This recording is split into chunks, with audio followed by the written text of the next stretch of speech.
چاند کا 2 ٹکڑے ہونا اور دیگر معجزات۔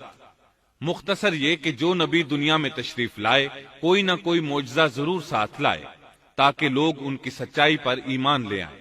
اگر کوئی شخص نبوت کا دعویٰ کرے اور ہاتھ کی صفائی سے کوئی شعبدہ دکھائے تو وہ معجزہ نہیں ہے۔ معجزہ ہونے کے لیے چند شرائط ہیں۔ نمبر 1، وہ کام خلاف عادت ہو، قوانین فطرت کو توڑنے والا ہو۔ نمبر 2، اس کام کو اللہ کسی نبی یا رسول کے ہاتھوں پر ظاہر کرے۔ نمبر 3، عورتوں سے ظاہر نہ ہو، اس لیے کہ انبیاء سب کے سب مرد تھے۔ اللہ تعالیٰ سورہ یوسف آیت 109 میں فرماتے ہیں، آپ سے پہلے ہم نے جتنے رسول بھیجے سب مرد ہی تھے۔ نمبر 4، اس معجزے سے وہ دوسروں کو چیلنج بھی کرے کہ مخالفین میں سے کوئی ایسا کر کے دکھائے، چاہے سب مل کر دکھائیں، مطلب یہ کہ وہ معجزہ سب کے لیے چیلنج ہو۔ شعیب علیہ السلام نے بھی اپنے معجزے کے ذریعے اپنی قوم کو چیلنج کیا۔ اللہ تعالیٰ ان کی زبان سے سورہ آراف آیت 85 میں فرماتے ہیں، تمہارے پاس تمہارے رب کی طرف سے واضح دلیل آ چکی ہے۔ شعیب علیہ السلام ایسے واضح اور روشن امور ان کے سامنے پیش کرتے ہیں کہ جن پر عمل پیرا ہو کر وہ دنیا و آخرت میں فلاح پا سکتے تھے۔ سورۃ الاعراف آیت 85 میں ہے، بس تم ناپ تول پورا پورا کیا کرو اور لوگوں کو ان کی چیزیں کم کر کے مت دو، اور روئے زمین میں اس کے بعد کہ اس کی درستی کر دی گئی فساد مت پھیلاؤ، یہ تمہارے لیے فائدہ مند ہے اگر تم تصدیق کرو۔ اللہ تعالیٰ سورۃ الاعراف آیت 86 میں فرماتے ہیں، اور تم سڑکوں پر اس غرض سے مت بیٹھا کرو کہ اللہ پر ایمان لانے والوں کو دھمکیاں دو۔ مطلب یہ کہ تمام تجارتی راستوں میں کٹوتیاں کرنے کے لیے نہ بیٹھا کرو۔ اگر وہ تمہیں رقوم ادا نہیں کرتے تو تم انہیں دھمکیاں دیتے ہو، جیسا کہ سورۃ الاعراف آیت 86 میں ہے۔ اور تم سڑکوں پر اس غرض سے نہ بیٹھو کہ اللہ پر ایمان لانے والوں کو دھمکیاں دو اور اللہ کی راہ سے روکو اور اس میں کجی تلاش کرنے میں لگے رہو۔ اللہ تعالیٰ سورۃ الاعراف آیت 86 میں فرماتے ہیں، اور اس حالت کو یاد کرو جبکہ تم کم تھے، پھر اللہ نے تمہیں زیادہ کر دیا۔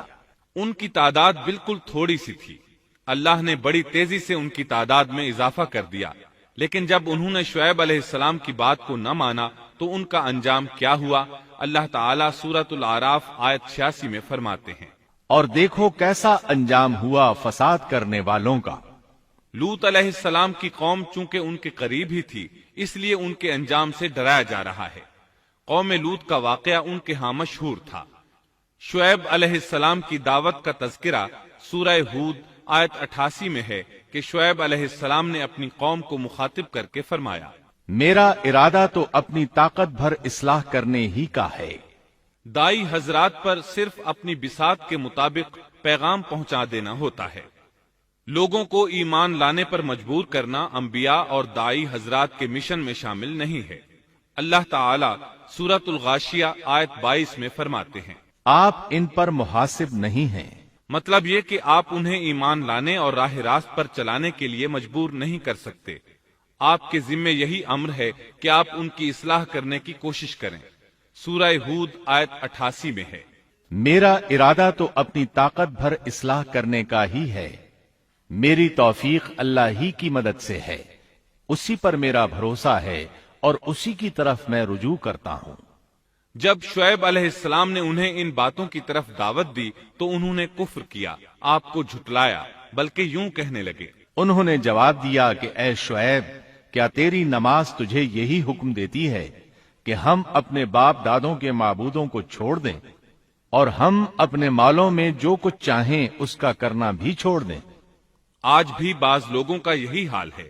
وہ سمجھتے ہیں دین کا مطلب ہے مسجدوں کی حد تک عبادت کر لو، سیاسی اور معاشرتی زندگی میں دین کی کوئی ضرورت نہیں سمجھتے۔ ان معاملات کو دین سے الگ چیز تصور کرتے ہیں، کہتے ہیں بس جی یہ تو دنیا کے مشاغل ہیں۔ یہی حال تھا شعیب علیہ السلام کی قوم کا۔ سورہ ہود آیت 87 کے آخر میں ہے، تو بڑا ہی باوقار اور نیک چلن آدمی ہے۔ مطلب یہ کہ انہوں نے مذاق کے انداز میں ان سے کہا، تو بڑا عقل مند ہے، کیوں ناراض ہوتا ہے؟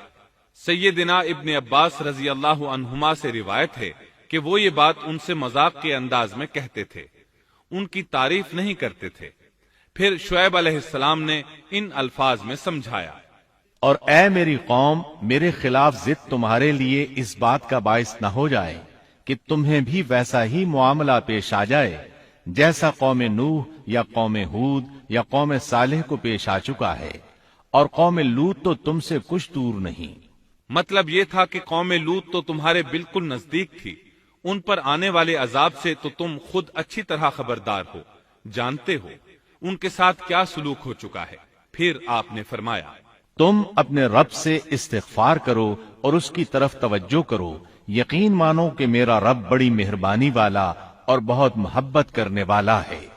جب وہ اپنی ضد پر اڑے رہے تو شعیب علیہ السلام نے یوں فرمایا، تو ذرا ٹھہر جاؤ یہاں تک کہ ہمارے درمیان اللہ فیصلہ کیے دیتا ہے، اور وہ سب فیصلہ کرنے والوں سے بہتر ہے۔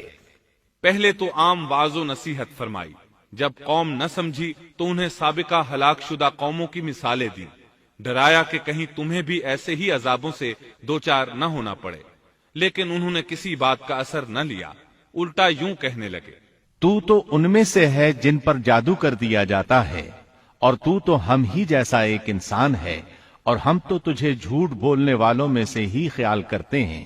اگر تو سچے لوگوں میں سے ہے تو ہم پر آسمان کا کوئی ٹکڑا گرا دے۔ مطلب یہ کہ آخرکار یہ لوگ پہلے لوگوں یعنی عاد اور سمود کے نقش قدم پر چلنے لگے، ان کے انبیاء انہیں حق کی طرف بلاتے رہے، وہ انکار کرتے رہے، آخر ان پر اللہ کے عذاب اترے۔ ایسے ہی یہ لوگ بھی شعیب علیہ السلام کو دھمکیاں دینے لگے، ان کے مقابلے پر اتر آئے۔ سورۃ الاعراف آیت 88 میں ہے کہ شعیب علیہ السلام کی قوم کے کافر سرداروں نے ان سے کہا، ان کی قوم کے متکبر سرداروں نے کہا، اے شعیب، ہم آپ کو اور جو آپ کے ہمراہ ایمان والے ہیں انہیں اپنی بستی سے نکال دیں گے، یا یہ کہ تم ہمارے مذہب میں پھر آ جاؤ۔ شعیب نے جواب دیا، کیا ہم تمہارے مذہب میں آ جائیں؟ گو ہم اس کو مکروہ ہی سمجھتے ہوں۔ قوم کے سردار تکبر کرتے ہوئے مزید کہنے لگے کہ اگر تو اپنی دعوت پر اڑا رہا تو ہم تجھے مدین سے نکال دیں گے۔ جواب میں شعیب علیہ السلام نے کہا، اگر عذاب سے بچنا ہے تو میری بات مان لو۔ انہوں نے نہ صرف آپ کی بات ماننے سے انکار کر دیا بلکہ ان کا مذاق بھی اڑانے لگے۔ شعیب علیہ السلام نے انہیں پھر سمجھایا تو وہ بولے، اے شعیب، تیری اکثر باتیں تو ہماری سمجھ ہی میں نہیں آتی، اور ہم تو تجھے اپنے اندر بہت کمزور پاتے ہیں۔ اگر تیرے قبیلے کا خیال نہ ہوتا تو ہم تجھے سنسار کر دیتے، اور ہم پر تمہارا دباؤ تو ہے ہی نہیں۔ اس پر آپ نے فرمایا، اے میری قوم کے لوگوں، کیا تمہارے نزدیک میرے قبیلے کے لوگ اللہ سے بھی زیادہ عزت والے ہیں؟ مطلب یہ کہ تم میری قوم قبیلے سے تو ڈرتے ہو لیکن اللہ تعالیٰ کا تمہیں کچھ بھی ڈر نہیں۔ اس موقع پر انہوں نے اپنی قوم کو یوں خبردار کیا، اے میری قوم، اب تم اپنی جگہ عمل کیے جاؤ، میں بھی عمل کر رہا ہوں۔ بہت جلد تمہیں معلوم ہو جائے گا کہ کس کے پاس وہ عذاب آتا ہے جو اسے رسوا کر دے، اور کون ہے جو جھوٹا ہے۔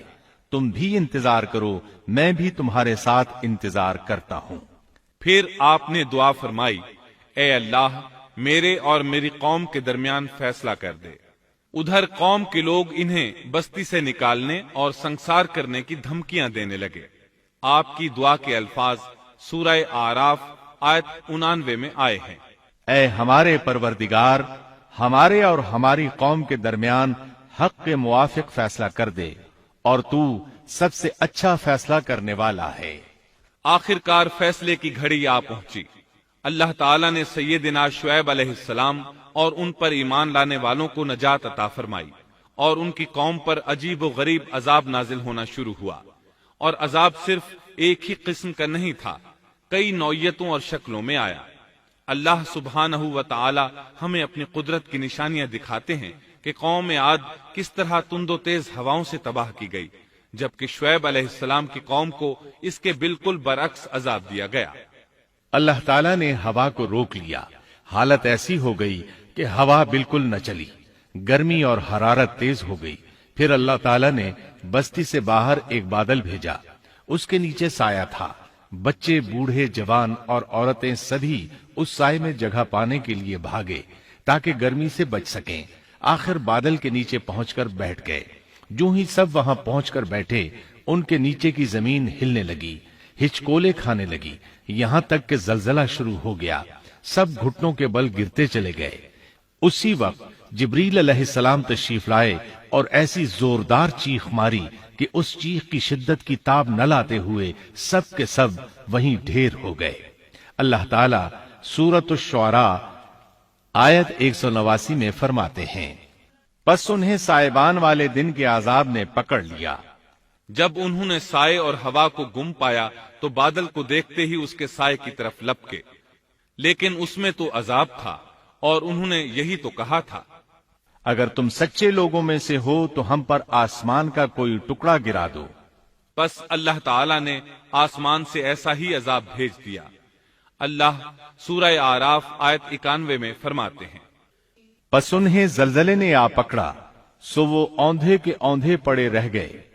اللہ تعالی مزید فرماتے ہیں، سورہ ہود آیت 94 تا 95 میں ہے، جب ہمارا عذاب آ پہنچا ہم نے شعیب کو اور ان کے ساتھ تمام مسلمانوں کو اپنی خاص رحمت سے نجات بخشی، اور ظالموں کو سخت چنگھاڑ نے آ پکڑا جس سے وہ اپنے گھروں میں اوندھے پڑے رہ گئے، گویا کہ وہ ان گھروں میں کبھی بسے ہی نہ تھے۔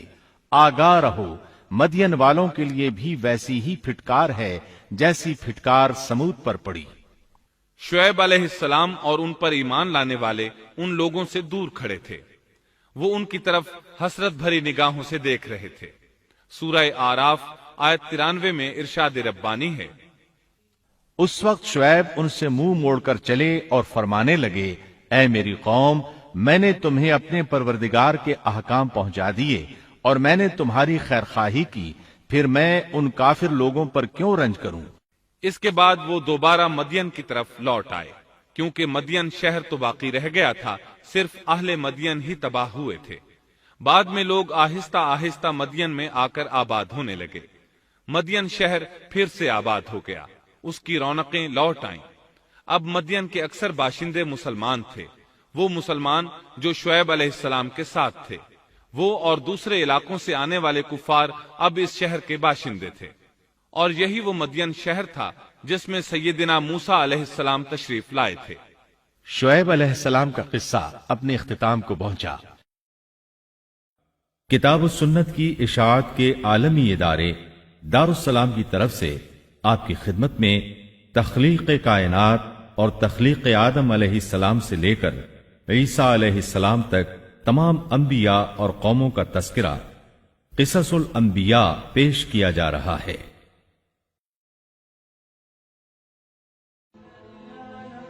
Thanks for watching. Don't forget to like, comment, share and subscribe to